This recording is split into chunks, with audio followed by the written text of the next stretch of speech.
Here is a world of communication, bringing together all people in a new era of understanding.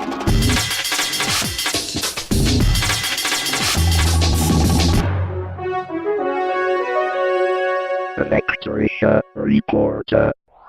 Das 20. Jahrhundert, liebe Zuschauer daheim an den Empfangsgeräten oder von wo auch immer Sie uns gerade zusehen. Das 20. Jahrhundert war kulturhistorisch eine Ausnahme.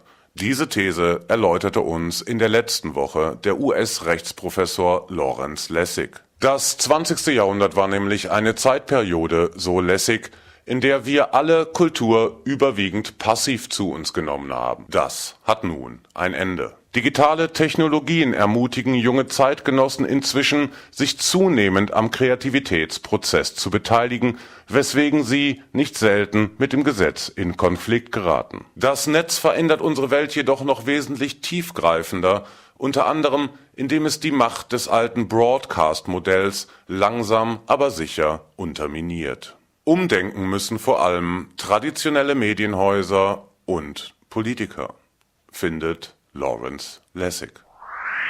I think there's actually two things happening to traditional media. One is that in the context of television, for example, the idea of the channel no longer makes any sense. The channel was traditionally a thing which channeled viewers into seeing a certain set of things, and in a world where there are three channels, that was very powerful in focusing the attention of a nation on particular subjects or culture at a particular time. That's gone. Television will be like bookstores now, where people, there are hundreds of thousands of titles. You pick what you want, and you pick and read it whenever you want it. And the idea that you're going to read it, in a certain order as you're told by the media companies just doesn't make sense anymore. And people will increasingly demand that. And as they demand that, this is the one thing the market's pretty good at. Market will begin to provide them what they demand. So the character of television will radically change. That's going to be good and bad. You can say it's good because you might be skeptical about really powerful cultural influences in general. Like, why should one show or three shows dominate the attention of a culture?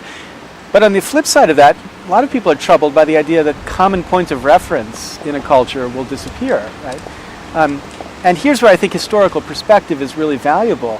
It is true that the 20th century was the century that created these kind of common points of reference that everybody experienced at the same time. But that was the only century in the history of man where that was true. Like that, every time before that, the idea of culture spreading was always very haphazard and unpredictable, and in a certain sense, that's where we're going to get back to. Right? So there'll be certain things that spread and people get access to them, but there won't be the ability really to capture attention in the way that there was during the hit society of the 20th century. So that's on the sort of just consumption side of it.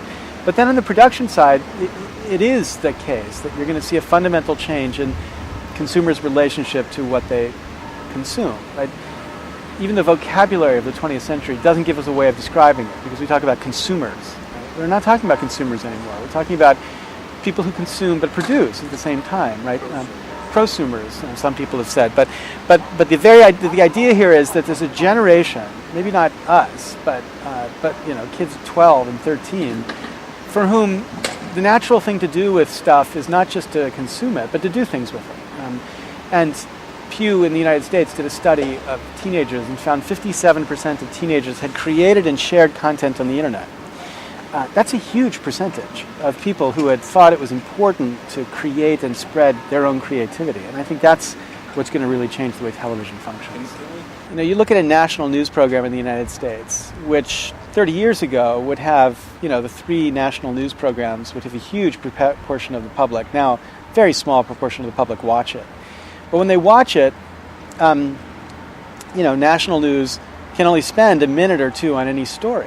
Right? So you have these very complicated stories that they have to cover in the most superficial way possible. And I often look at these reporters and I just feel bad for them. I'm embarrassed for them because, they've got to describe a complex idea that really has 16 moving parts in 3 seconds or 10 seconds, and they can't do it.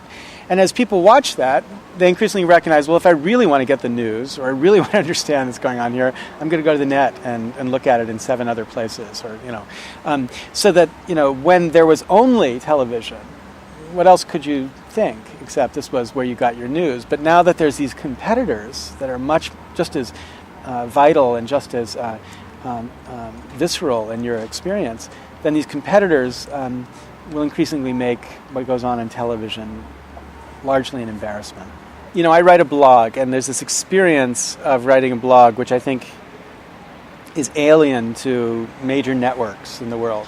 The experience is you write something and you know that the readership will be a function of how many people find it interesting. Because the more people who find it interesting, the more it will link to it and it will spread in that way. So in a sense, you really got to earn your audience with every single utterance. In the context of traditional broadcast media, that wasn't really true. Like maybe over a period of time, a station would become, a network would become less and less appealing, so people would shift away from it. But people were in the ritual of watching news at a certain time. You just had your audience for that sake. Now, that makes life much more uncomfortable for this class of creators. But the thing to remember is that these were the exceptions. These fortunate people were the exceptions to the way culture has been spread since the beginning of time. Again, think about books, right? The world will become like books. You produce culture and you depend upon people recommending that culture to others as a way of spreading it. There might be some advertisement to try to draw attention to it, but nobody's ever forced to read a book. And that's the way media is going to be. Increasingly, nobody's going to want... I go to a hotel room now, and there's a television set in my hotel room. And I think, what a waste of money and a waste of space. Why would I ever need a television set? I mean, it's not like I turn on the television set. Even if there are 100 channels, the chance of me seeing something I actually want to see is about 0.1%. So I don't even turn the television on anymore, because everything I want to see or consume is on my machine. And my machine, actually more convenient, little laptop that I can sit on the bed or whatever reaching, than the television set would be. So the point is, we have flipped this around, where media was something that was injected into people's minds, it was pushed into people's space, and now all media will be pulled, and people will have to be convinced to want to pull it. 5 of your friends recommending something to you because you read their blogs and they say it's great is 1,000,000 times more powerful than advertisements you see about it on a web page. The spread of technologies to enable people to become pamphleteers using digital technology, so blog technology or easy remix technology to make political advertisements, has spread the capacity for political speech to a much wider range of people. Now, some campaigns in the United States in particular have begun to exploit this, because when you have 10,000 people who not only support your candidate, but want to go out and explain to the rest of the world why they support your candidate. So they write blogs, or they organize meetups, or they create materials to convince people to support this candidate.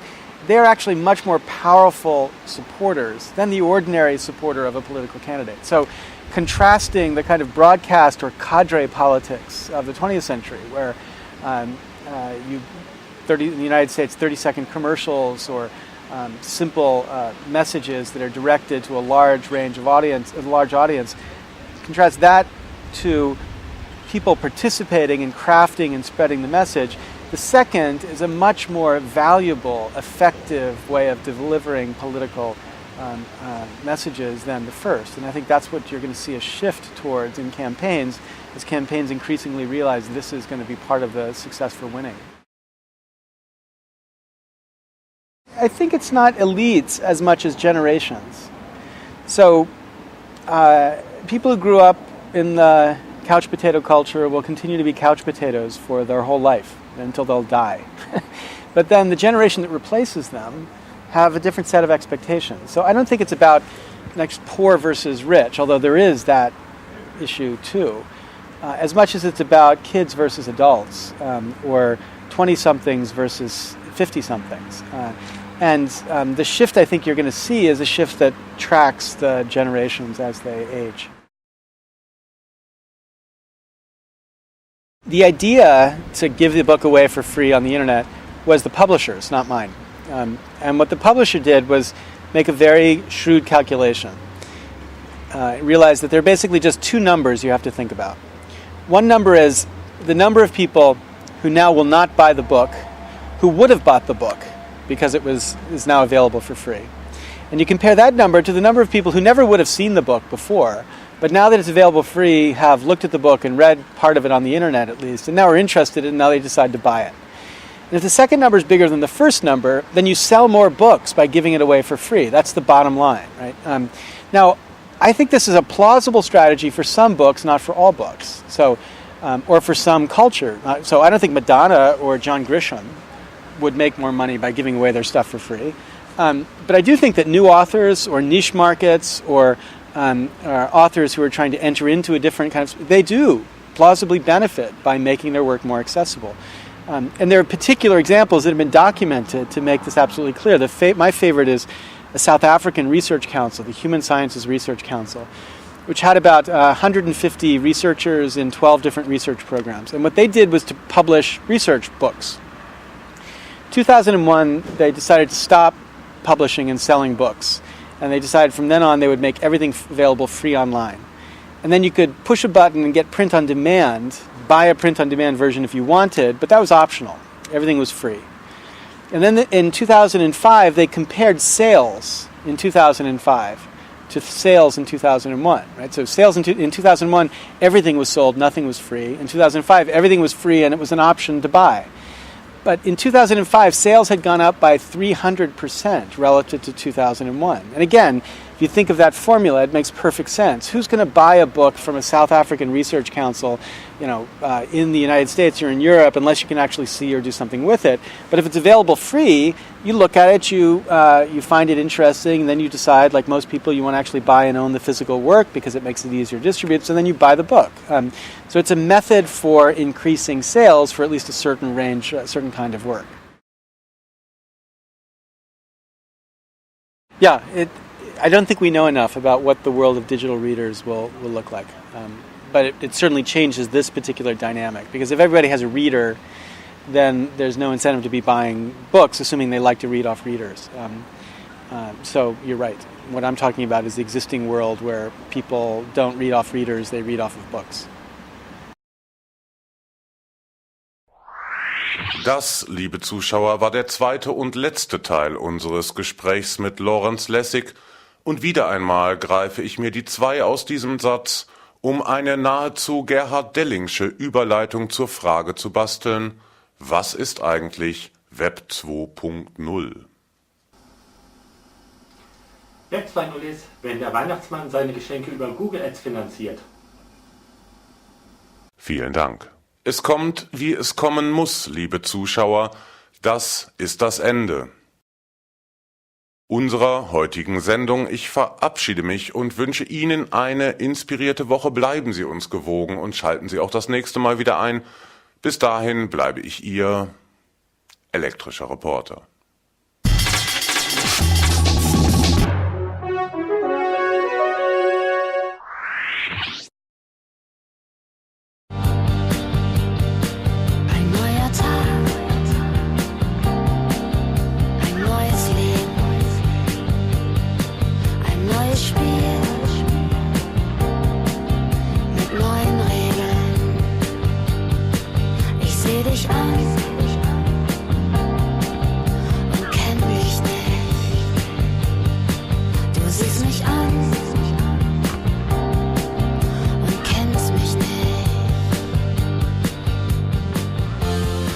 In was für einer Gesellschaft wollen wir leben?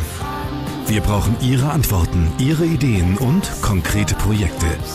Machen Sie mit unter www.diegesellschafter.de.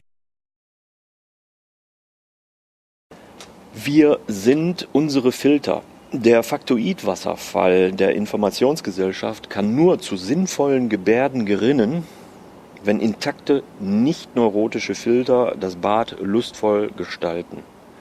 Alle anderen reagieren mit Varianten von Schmerz. Intuition ist die Daseinsnorm komprimierender Wissensarbeiter.